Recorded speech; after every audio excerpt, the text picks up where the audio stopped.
They said he was a thief, but nobody asked who stole from him first. In Nigeria, alarm clocks are optional. Poverty wakes you before sunrise. Every morning, before the city remembers it's alive, the slums of Ajegunle are already breathing.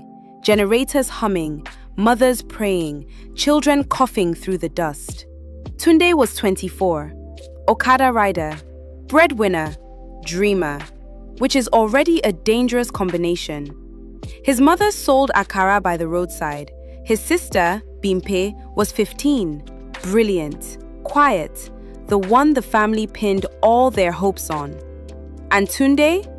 He was the engine that kept it all running. Tunde's father died when he was 16. Heart attack on a construction site. No insurance, no compensation. Just a body returned in the back of a truck and a family left to figure out the rest. That was the day Tunde stopped being a boy.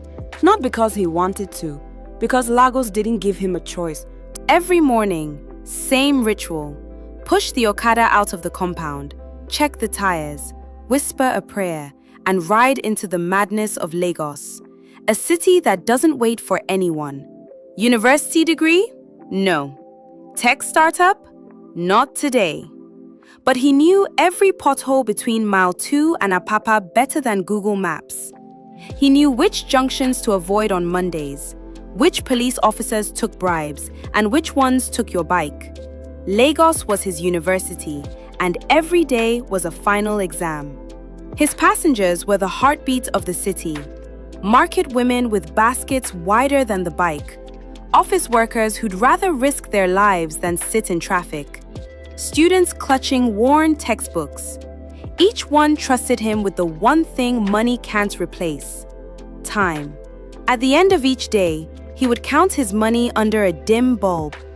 200 here, 500 there. On a good day, maybe 3,000 naira. Enough to keep the lights on. Enough to keep his sister in school. Never enough to rest. Never enough to dream. The math of poverty is simple. You survive today, and you do it again tomorrow. One afternoon, LASMA officers stop him at a junction. Where is your updated permit? He doesn't have it. The fine? 50,000 naira. His entire savings? 18,200 naira. Barely enough to fix a flat tire and feed his family for the week. They take his key. They tow his bike. Just like that. No negotiation. No mercy. He watches the tow truck disappear with everything he has. Sometimes, the law doesn't break you. It bends you slowly, until something snaps. Tunde walked home that evening. 6 miles, in silence. 6 miles. That's how far Ajegunle is from where they took his bike.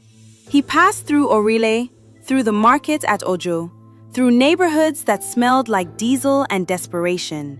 Nobody offered him a ride. Nobody asked if he was okay. In Lagos, everybody is carrying something. Nobody has room for your burden too. For 3 days, he borrowed, begged, scraped together what he could. His mother sold her gold earrings, the only thing she had left from her own mother. His sister offered to quit school. He wouldn't let her. Some sacrifices are too permanent. That evening, a well-dressed man approaches him at a roadside joint. The kind of man who smells like money and trouble in equal measure. I need reliable riders, quick delivery, no questions. Payment, 0 naira per run. In Lagos, no questions is both a warning and an opportunity. Tunde looked at the man, looked at his phone, the background photo of Bimpe in her school uniform, and he said yes. Black backpack, sealed, heavy. He didn't ask what was inside. He already knew the answer would be something he couldn't unhear. The ride from Surulere to Lekki felt like crossing between 2 different countries. One made of rust, the other of glass. The second delivery was to Victoria Island, a residential tower behind 2 checkpoints. The security guard didn't even look at him, just waved him through like he was furniture. The exchange took 12 seconds. 12 seconds for what used to take him 3 days to earn. He rode home that night with the wind on his face and a feeling he hadn't felt in years. Possibility.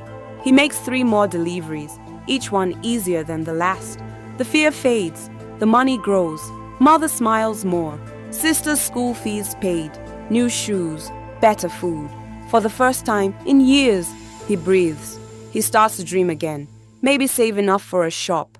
A small one. Phone repairs. Accessories. Something that doesn't depend on 2 wheels and the mercy of Lagos traffic.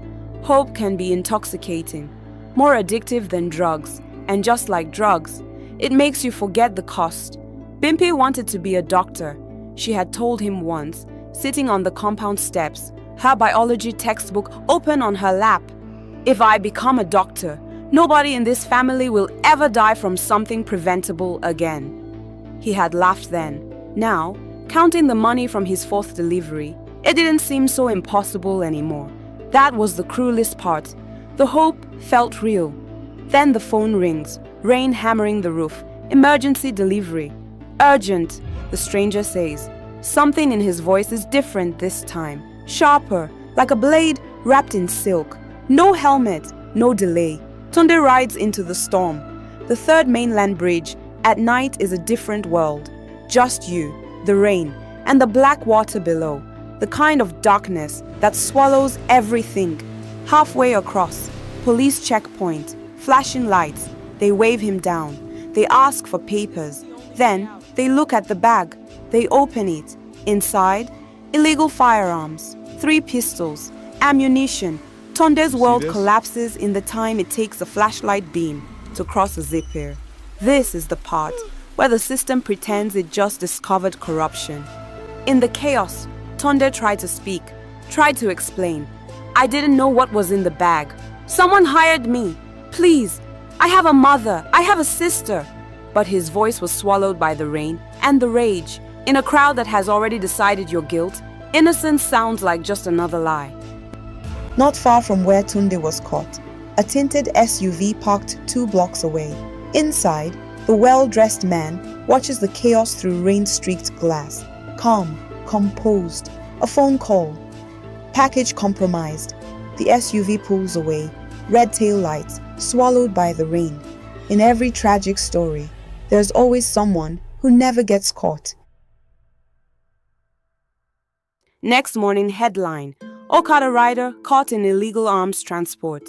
No context, no investigation, no mention of the man who hired him. Just a photo, just a name, just another story for people to shake their heads at over breakfast. Mother sees it on her phone. The screen cracks against the floor before she does. Bimpy finds her on the ground, 15 years old, holding her mother, in a compound that suddenly feels like a tomb. They said he was a criminal, but nobody asked who recruited him. Nobody traced the money. Nobody found the man in the SUV, because it's easier to arrest the poor than to investigate the powerful. Bimpy went back to school 2 weeks later. She sat in the back of the class now, didn't raise her hand anymore. The biology textbook stayed closed. When her teacher asked what she wanted to be when she grew up, she just stared out the window. Some dreams don't survive the people who believed in them. Outside the compound, Tunde's Okada sits alone. No rider, no engine running, just metal and rubber and silence. The neighbors walk past it. Nobody touches it, as if grief is contagious. In Nigeria, sometimes the crime isn't what you did, it's who you were, when they needed someone to blame.